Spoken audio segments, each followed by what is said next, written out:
కార్మిక సంఘం ఏఐటీసీ 21 పుట్టింది. దాని తర్వాతనే ఎన్ని సంవత్సరాలకు 1970లో సిఐటి ఏర్పడింది. ఏఐటీసీ ఏర్పడ్డది, తర్వాత ఐఎన్టీసీ ఏర్పడ్డది. ఈ రెండు సంఘాలు ఉన్నాయి ఎప్పటి నుంచో. అంతకుముందు మనకు రాజ్యాంగం రాకముందు ఏమున్నది? బ్రిటిష్ వారి పాలనే కదా. బ్రిటిష్ వారి పాలనే నడిచింది. బ్రిటిష్ వారి పాలనలో ఏం నడిచింది? తక్కువ కూలి. ఓ చట్టం లేదు, ఓ పిఎఫ్ హక్కు లేదు, ఏది లేదు. కూలి కూడా తక్కువ రేటు. ఎక్కువ పని గంటలు చేయాలి, ఎక్కువ పని చేయాలి, తక్కువ కూలి. ధరలేమో పెరుగుతూ ఉండేది. కాబట్టి కార్మికులంతా పోరాటం చేసి కొన్ని సంఘాలు ఏఐటీసీ ఐఎన్టీసీ సంఘాలు యాజమాన్యాలకు వంగి రాజీ పడటం వలన ఈ సంఘాలతోని కార్మికులకు న్యాయం జరగటం లేదు. కార్మికులకు ఏం కావాలి? కనీస వేతనం కావాలి, చేసిన పని కూలి కావాలా ఉంటుంది. ఏ పనన్నా చేయవు, ఏ పనన్నా చెయ్యి, పని చేసిన దానికి పనికి తగ్గ ఫలితం రావాలి, శ్రమకు తగ్గ ఫలితం రావాలి. అయితే ఇప్పుడున్న చట్టంలో స్కీము వర్కర్లను కార్మికులే అంటలే, ఆశాలను కార్మికులు అంటలే, అంగన్వాడికి కార్మికులు అంటలే, మధ్యాహ్నం మనమంటనం కార్మికులని ప్రభుత్వం అంటలే, మధ్యాహ్న భోజనం వాళ్ళను కార్మికులు అంటలే, సీఏలను కార్మికులు అంటలే, ఫీల్డ్ అసిస్టెంట్లను కార్మికులు అంటలే. అంటే ప్రభుత్వంతో లింక్ అయ్యి స్కీముల ద్వారా పనిచేసే అటువంటి వాళ్ళందరూ కూడా ప్రభుత్వం దృష్టిలో కార్మికులుగా, మిగతాళ్ళందరూ కార్మికులు. మరి ఈ కార్మికులకు ఏముంటుంది? పని ఉంటుంది. అంటే పరివారం తగ్గాలనే డిమాండ్లు, కనీస వేతనాలు రావాలనే డిమాండ్లు, వాళ్ళకు ఇన్సూరెన్స్ ఉండాలనే అటువంటి డిమాండ్లు, వాళ్ళకు ప్రావిడెంట్ ఫండ్ ఉండాలనే అటువంటి డిమాండ్లు, ప్రతి నెల జీతాలు ఇవ్వాలనే అటువంటి డిమాండ్లు, వాళ్ళ గుర్తింపు కార్డు ఉండాలనే డిమాండ్లు, మహిళలకైతే మెటర్నిటీ లీవ్స్ ఉండాలనే అటువంటి డిమాండ్లు, ఎవరైనా దెబ్బ తగిలితే నష్టపరిహారం ఇవ్వాలనే డిమాండ్లు, ఎవరైనా చనిపోతే ఎక్స్గ్రేషియా నష్టపరిహారం ఇవ్వాలనే అటువంటి డిమాండ్లు. నువ్వు షాపులో పని చేయి, ఏ పని అన్నా చేయి, నువ్వు బిల్డింగ్ కార్మికులే కాదు, ఏ రకమైనటువంటి కార్మికులు అయితే వీటిని అమలు చేసే పరిస్థితి లేదు. కాబట్టి సిఐటిఏ 1970లో ఏర్పడింది. దీనికోసం కార్మికుడి భద్రత, కార్మికుడి రక్షణ, కార్మికుడి హక్కులు కాపాడటం, అంతిమంగా ఏంటంటే కార్మిక రాజ్యాన్ని తీసుకురావాలని. ఇన్ని సంవత్సరాల కాలంలో ఎవడు పాలించింది? కాంగ్రెస్ పాలించింది, కొన్ని రోజులు బీజేపీ పాలించింది. వీళ్ళే కానీ కార్మికులు ఎక్కడ అధికారంలో వచ్చినారు. ఇంకా చైనాలో వచ్చినట్టు, ఇంకా రష్యాలో వచ్చినట్టు, ఇంకా వియత్నంలో వచ్చినట్టు, ఇతర దేశాలల్లో కార్మిక వర్గం పాలన చేసినట్టు మన భారతదేశంలో ఎక్కడ వచ్చిందా? అదే. కాబట్టి కార్మిక వర్గము అధికారంలోకి రావటం అని అంటే దాని అర్థం ఏంటిది? ఇప్పుడున్న పరిస్థితులలో మీరు ఉన్నట్టు ఆలోచించండి. మా విదేయ ఆశా వర్కర్లందరూ తీసుకొచ్చి కలెక్టర్ ఆఫీస్ కాడ ధర్నా చేద్దామని వందలాది మందిని పడుతుంది. ఇలా వీటి ముందంటే రాండ్రో అని పోతారు. కలెక్టర్ ఆఫీస్ కాడ వందలాది మంది ఉంటే ఆ గేట్స్ అన్నీ అటు ఇటు దూరంలో ఎవరు ఉట్టుకోతారానికి? ఎక్కువ మంది ఆశా వర్కర్లు కలెక్టర్ ఆఫీస్ కాడికి వస్తే ఎవరు వస్తారు? పోలీసు వాళ్ళు వస్తారు. ఎందుకు వస్తారు పోలీసు వాళ్ళు? కలెక్టర్ చెప్తే పోలీసు వాళ్ళు వస్తారు. కలెక్టర్ చెప్పకుండా పోలీసు వాళ్ళు వస్తారా? కలెక్టర్ చెప్తారేమో పోలీసు వాళ్ళు వస్తారు. మీరు బోండి అని అంటే వాళ్ళు పోతారా? మీరు పోయిన దాకా మేము పోమని అంటారు. అవునా కదా? కాబట్టి ఆ పోలీసు వాళ్ళు ఎవరు చెప్తే వింటారు? ఇప్పుడు అధికారంలో ఎవరైతున్నారో వాళ్ళు చెప్పినట్టుగా ఇప్పుడు ఉన్నటువంటి కలెక్టర్లు వింటారు. అంటే కార్మికులు చెప్పినట్టు వింటారు. మరి ఎందుకు ఎందుకు అక్కడ కలెక్టర్ ఆఫీస్ కడ చేయాలి? నన్ను స్కీము వర్కర్గా రద్దు చేసి, నన్ను కార్మికురాలుగా పెట్టి, నాకు ప్రభుత్వమే కార్డు ఇచ్చి, నాకు 26,000 రూపాయల జీతం ఇచ్చి, నాకు పిఎఫ్ సౌకర్యం కల్పించి, నాకు ఈఎస్ఐ సౌకర్యం కల్పించి, నేను ఆశా వర్కర్గా ఇన్ని సంవత్సరాల నుంచి పనిచేస్తానా, నువ్వు నాకు ఎట్లాంటి పరీక్షలు పెట్టకుండా నన్ను సెకండ్ చెయ్యి, సౌకర్యాలు కల్పించమన్నా ఇంకేమన్నా ఉన్నదా? మీరు ఒక మాట గుర్తుపెట్టుకోండి. మన ఊళ్ళల్లో ఆర్ఎంపీ డాక్టర్ ఉంటాడా? తర్వాత మనకు పట్టణాలలో ఎంబీబీఎస్ డాక్టర్ కూడా ఉంటాడా? ఒక ఆయన ఎంబీబీఎస్ ట్రైనింగ్ పోతే సర్టిఫికేట్ పట్టుకొని వస్తాడు. మీరు రాస్తే ఉన్నది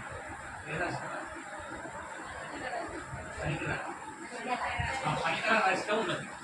ఈ పనికర రాస్తే ఎంబీబీఎస్ చేసింది. తర్వాత ఈ నర్సక్కేమో ఆర్ఎంపీ డాక్టర్గా చేస్తారు. ప్రజలకు రోగాలు నొప్పులు వచ్చినప్పుడు మందుల విషయంలో ఏ రోగానికి ఏ మందు అని ఈ నర్సక్కకు తెలుస్తుందా, ఈ ఎంబీబీఎస్ చేసినటువంటి ఈ పరికర నర్సులు తెలుస్తుందా? ఎవరికి తెలుస్తుంది చెప్పండి? ఏ రోగానికి ఏ మందు అనేది నర్సుకే తెలుసు. ఆ రోగాన్ని తగ్గించడానికి ఎట్లాంటి వైద్యం చేయాలనో, ఎట్లా ఇంజెక్షన్ వేయాలనో, ఏమేమి చేయాలనేది నర్సక్కకు తెలుస్తుందా? ఈ పరికర నర్సుకు తెలుస్తుంది. ఎవరికి తెలుస్తుంది? పరికర నర్సుకు తెలుస్తుంది. ఇగో ఈ దేశం ఎందుకు ఆమె ఎంబీబీఎస్ చేసింది, సర్టిఫికెట్ ఆమె చేతిలో ఉంది. ఏ రోగానికి ఏ మందు రాయాలో మాత్రమే ఆమె తెలియదు. కానీ ఏ రోగానికి ఏ మందు ఇచ్చి ఎట్లా తగ్గించాలో ఈమెకేం తెలుసు? ఈమెకి ఎట్లా తెలుసు? ఈమె ఔషధం చేయాలి, లేదా ఒక డాక్టర్ దగ్గర పనిచేయాలి. ఒక డాక్టర్ దగ్గర పనిచేస్తే తిండి వచ్చిన వాడికి ఏం మందు ఇవ్వాలి, జలుబు చేసిన వాడికి ఏం మందు ఇవ్వాలి, జ్వరం వచ్చిన వాడికి ఏం మందు ఇవ్వాలి, ఆడ ఇన్పేషెంట్ ఉంటాడు కాబట్టి దేనికి ఆ డాక్టర్ ఏం చేస్తానో ఆ డాక్టర్ ట్రీట్మెంట్ చేసుకుంటాయి. ఎంబీబీఎస్ చేసిన అవునా కదా? అంటే ఒకళ్ళ నుంచి ఒకళ్ళు నేర్చుకోవటమా కదా? మరి ఈ ఆర్ఎంపీ డాక్టర్ నర్సక్ ఏం చేసింది? ఈమె కూడా ఒక డాక్టర్ దగ్గర ఉండి నేర్చుకొని వచ్చి ఊళ్ళలో పెడుతుంది. అందుకని నువ్వు ఎంబీబీఎస్ చేయటం వల్ల నువ్వు ట్రీట్మెంట్ ఇవ్వలేవు. నువ్వు ఔషధం చేసి ఒక డాక్టర్ దగ్గర పనిచేసి నువ్వు అనుభవం గడించినప్పుడు మాత్రమే ఆర్ఎంపీ డాక్టర్ కన్నా ఎక్కువ చెప్తాం. ఆర్ఎంపీ డాక్టర్ అంటే మంత్రసాని పాత్ర. ఊళ్ళో ఉంటాడు, ఏ రోగం ఎప్పుడు వస్తుంది, ఎట్లాంటి దాన్ని టీకాలు వేసిన వాడికి ఏం మంది ఇవ్వాలి, మందు తాగిన వాడికి ఏం మంది ఇవ్వాలి, ఉత్తరే కన్ను గిర్రున కూడా అడ్డం పడతాడు. వారికి ఎట్లాంటి సూది ఇవ్వాలో 24 గంటలు ఊళ్ళు ఉంటుంది కాబట్టి ఎవరు తెలుసు. వీళ్ళు హాస్పిటల్ కొద్దిమంది వస్తారు కాబట్టి అందరి విషయాలు తెలియదు. ఈమె కూడా డాక్టర్ దగ్గర నేర్చుకుంటాను, ఆమె కూడా డాక్టర్ దగ్గర నేర్చుకుంటే ఎందుకు ఈ మాట నేను చెప్తానా? ఆశా వర్కర్లు ఉన్నారు, 20-30 సంవత్సరాల నుంచి వీళ్ళు పనిచేస్తారు. ఇప్పుడు సూదులు వేసే పని వీళ్ళు చేస్తాను, సూదులు ఎత్తాను, మందులు ఎత్తాను, రకరకాల సేవలు చేస్తారు. మీకు సంబంధం లేదు. ఇక్కడ ఇంకొక సర్టిఫికెట్ పొందినటువంటి రక్తలాంటి ఉన్నారు, వీళ్ళని తీసుకొచ్చి వీళ్ళకి పరీక్షలు పెట్టి ఉద్యోగం ఇంత అంటారు. మరి ఎన్ని సంవత్సరాలు పనిచేసిన ఈ ఆశలు ఏం కావాలి? వీళ్ళు ఏం కావాలి? అవునా కదా? ఇన్ని సంవత్సరాలు పనిచేసి అనుభవం కలిగిన వాళ్ళకు పరీక్ష లేకుండా ఏఎన్ఎంలుగా చేయి. నువ్వు వాళ్ళని కూడా పరీక్షలు పెట్టి ఏఎన్ఎంలుగా చేసుకో, అభ్యంతరం లేదు కదా? అనుభవం ముఖ్యమా, చదువు ముఖ్యమా? అనుభవమే ముఖ్యము, అనుభవమే ముఖ్యం.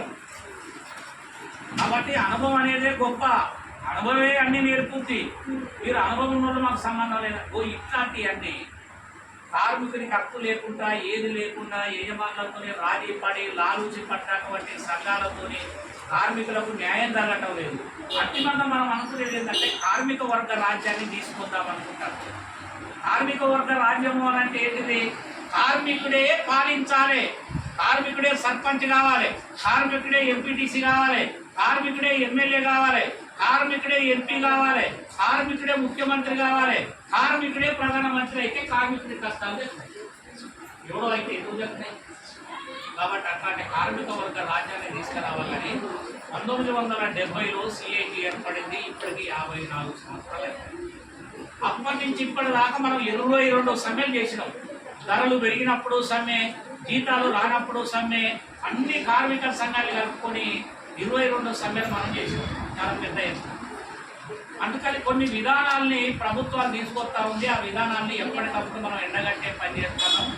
ఏమైనా ఐక్యత పోరాటం అనే నినాదంతో ప్రజలందరినీ గదిలిచ్చే అటువంటి పని సిఐటి చేస్తుంది.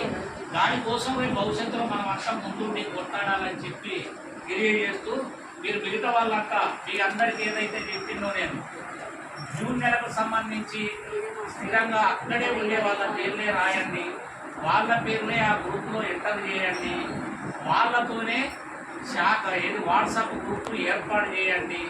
ఈ రోజు నుంచే ఆ పని ప్రారంభించండి. రేపటి నుంచి సంతకాల కార్యక్రమం అనేది ఉంటుంది. అందరం కలిసి దాన్ని నిలబెట్టి పట్టాలు సాధించే దాకా మనం అంతా కొట్లాడాలని తెలియజేస్తూ ఈ కార్యక్రమాన్ని ఇంతకు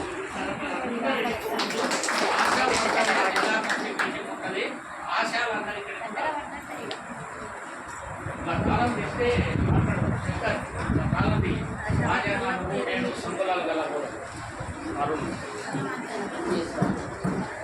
ఇది కూడా చదువుకుంటాం నువ్వు రమేష్ లక్ష్మి ప్రశ్న